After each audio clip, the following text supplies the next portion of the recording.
ದಾವಣಗೆರೆ ಜಿಲ್ಲೆಯಲ್ಲಿ ಸಮಸ್ತ ನಾಡಿನ ಎಲ್ಲ ರೈತ ಬಾಂಧವರಿಗೂ ಎಲ್ಲ ಜನಾಂಗಕ್ಕೂ ಈ ಗಂಗಾ ಪೂಜೆ ಮಾಡೋದೇನಪ್ಪ ಅಂತಂದರೆ ಪೂರ್ವಕರ ಕಾಲದಿಂದಲೂ ನಮ್ಮ ಕುಲದೇವಿ ಗಂಗಾ ಜಯಂತಿಯ ಹಬ್ಬವನ್ನು ಯಾವಾಗಲೂ ಈ ದಿನದಲ್ಲಿ ಆಚರಿಸ್ಕೊಂತ ಬರೋದ್ರಿಂದ ನಾಡಿನ ಜನಕ್ಕೆ ಎಲ್ಲರಿಗೂ ಒಳ್ಳೆಯದಾಗಲಿ ಅಂತಂದೇಳಿ ಕುಂಭ ಮೆರವಣಿಗೆ ಮಾಡೋ ಮುಖಾಂತರ ದುರ್ಗಾಂಬಿಕಾ ದೇವಸ್ಥಾನ ಪಾದಗಟ್ಟೆಯಿಂದ ಸ್ಟಾರ್ಟ್ ಮಾಡಿ ಒಂಡೆ ಸರ್ಕಲ್ದ ಬಂದು ಮತ್ತು ನಿಮಿಷ ತೋಟರಿಗೆ ಮುಕ್ತಾಯ ಮಾಡ್ತಾ ಇದ್ದೀವಿ.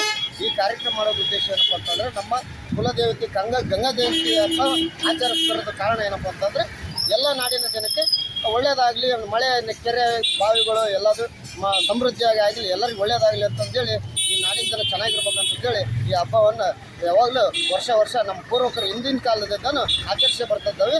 ಆ ಕಾರ್ಯಕ್ರಮದಲ್ಲಿ ನಾನು ಕೂಡ ಪಾಲ್ಗೊಂಡು ಕಾರ್ಯಕ್ರಮವನ್ನು ಎಲ್ಲರೂ ಸೇರಿ ಯಶಸ್ವಿಗೊಳಿಸಿದ್ದೀವಿ. ಎಲ್ಲರಿಗೂ ಧನ್ಯವಾದಗಳು.